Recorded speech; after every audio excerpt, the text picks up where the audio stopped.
અમારે ખાતર જોઈએ, એમાંય આડે આવે બોલો. આ ખેતરમાં ખાતર વિના ખેડૂત એક દિવસ બિચારો કાઢી ના શકે, પણ અઠવાડિયાઓ કાઢી નાખે, 10-10 દાડા 15-15 દાડા સુધી લટકાવી રાખે. કેમ? તો ગુજરાત તો ભાઈ ભલું થાય ને, બસ મરી ગયા. ગુજરાત તો નહીં થવા દેવા, બીજે પડ્યું રે પણ નહીં થવા દેવા. આ પ્રકારના ખેલ ચાલે છે. ભાઈઓ બહેનો, પશુપાલનના ક્ષેત્રમાં ખેડૂતને પૂરક રોજગાર મળે, પૂરક આવક મળે, એટલે પશુપાલન તરફ ધ્યાન કેન્દ્રિત કર્યું. ડેરીને સક્ષમ બનાવી, દૂધના પૂરતા ભાવ મળે એની ચિંતા કરી, પશુનો ઉછેર સરખો થાય એની ચિંતા કરી. 2,500 જેટલા પશુ આરોગ્ય મેળા કર્યા. પશુનું રસીકરણ, પહેલા બિચારો ખેડૂત ડોક્ટર પાસે જાય તો ડોક્ટર ન મળે, ડોક્ટર મળે તો રસી ન મળે, અને ખેડૂત પેલું ખેત પોતાનું પશુ 5 કિલોમીટર 7 કિલોમીટર ચલાવીને લઈ જાય, પાછા આવવાના પશુના હોશ ન હોય. એ દિવસો આપણે બધાએ જોયા છે. એ સ્થિતિ બદલી નાખી. ગામો ગામ ડોક્ટરોને મોકલ્યા, પશુ મેળા કર્યા, અને પશુના આરોગ્યની ચિંતા કરી. પશુના રસીકરણના કામ વર્ષમાં 2 વાર સરકાર સામે જઈને કરે છે. એના કારણે એક જમાનો હતો, સહેજ વરસાદની હેલી થાય અને આપણા ઢોર માંદા પડી જતા હતા, દૂધમાં કાંપ આવી જતો હતો.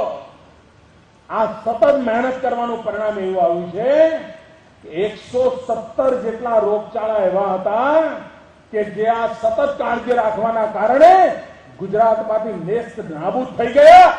117 જેવા રોગચાળા, આજે પશુને કોઈ રોગ લાગુ નથી પડતો. એ કામ આપણે કરવું. ભાઈઓ બહેનો, હજુ જે નાના મોટા રોગચાળા બચી ગયા છે, એમાંથી પણ આ બોલ પશુને બચાવવાનું કામ આ રાજ્ય સરકારે પશુ આરોગ્ય મેળા દ્વારા, કૃષિ મહોત્સવમાં રસીકરણ દ્વારા એ ઉપાડ્યું છે. અને એના કારણે દૂધની આવક વધી છે. અને દૂધની આવક વધે ને એટલે અમારી આદિવાસી બહેનોના હાથમાં સીધા પૈસા આવે. એને કોઈના ઓશિયારા નથી રહેવું પડતું, અને ઘર ચલાવી શકે છે, છોકરાઓને ભણાવી શકે છે, છોકરાઓને સારી વસ્તુ લાવ્યો તો આ અમારી બહેનો લાવી શકે. એટલા માટે દૂધની ક્રાંતિ માટેનું મોટું કામ આ રાજ્ય સરકારે ઉપાડ્યું છે. ભાઈઓ બહેનો, મકાઈ, ફળફૂલ, શાકભાજી, એના ઉત્પાદન તરફ પંચમહાલ જિલ્લો, દાહોદ જિલ્લો, આ અમારા આખા આદિવાસી પટ્ટાનો ખેડૂત આજે આધુનિક ખેતી તરફ વળવા માંડ્યો છે. એને બજાર મળવા માંડ્યું છે. દાહોદ જિલ્લાના ખેડૂતે પકવેલું ફૂલ, પંચમહાલ જિલ્લાના આદિવાસીઓ પકવેલા ફૂલ આજે મુંબઈની અંદર રોજ સવારે ભગવાનને ચડતા હોય છે. આ કામ ખેડૂતોએ કર્યું છે, આદિવાસીઓ. વાડી યોજના લાવે આપણે. વાડી યોજનાના કારણે ટૂંકી ખેતી વાળો ખેડૂત, વીઘું 2 વીઘું જમીન હોય, 12 મહિને 15,000 રૂપિયા નહોતો કમાતો, પણ તેની ખેતીનો પ્રકાર બદલ્યો, એને ખેતીની પદ્ધતિ બદલી, પાકનો પ્રકાર બદલ્યો, અને એનું પરિણામ એ આવ્યું કે આજે વીઘું 2 વીઘું ખેતી હોય. આ મારો આદિવાસી ખેડૂત વાડી યોજનાના કારણે લાખ રૂપિયા, 1.5 લાખ રૂપિયા કમાતો થયો, અને બજારની અંદર એનો માલ વેચાતો થયો. દક્ષિણ ગુજરાતનો આદિવાસી ખેડૂત કાજુ પકવતો થયો, અને કાજુ ગોવા કરતા પણ સારા કાજુ આજે ગુજરાતનો ખેડૂત પકવતો થયો. ભાઈ, એક નવી ક્રાંતિ લાવે છે. કૃષિ ઉત્પાદનમાં આખો દસકો આખા દેશને ઈર્ષા થાય એવું ભગીરથ કામ આ ગુજરાતે કર્યું છે.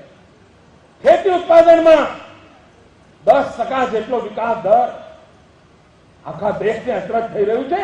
આ કેવી રીતે શક્ય બને?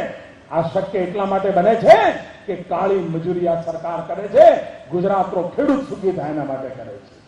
ભાઈઓ બહેનો, અમારે માટે ગુજરાતનું ગામડું સમૃદ્ધ થાય, ગુજરાતનો ખેડૂત સમૃદ્ધ થાય, ગુજરાતનો ખેડૂત સુખી થાય, એના માટેનું કામ અમે માથે લીધું છે. અને કામની અંદર આપના આશીર્વાદ જોઈએ. અને મારી આપ સૌને વિનંતી છે કે આપ આ કૃષિ પ્રદર્શન જોયા વગર જતા નહીં. એક એક વસ્તુ સમજીને જજો. આપણે ખેતીના કામમાં અનેક વર્ષો સુધી ઉપયોગ થશે એવું સરસ મજાનું ગોઠવણ કરી છે.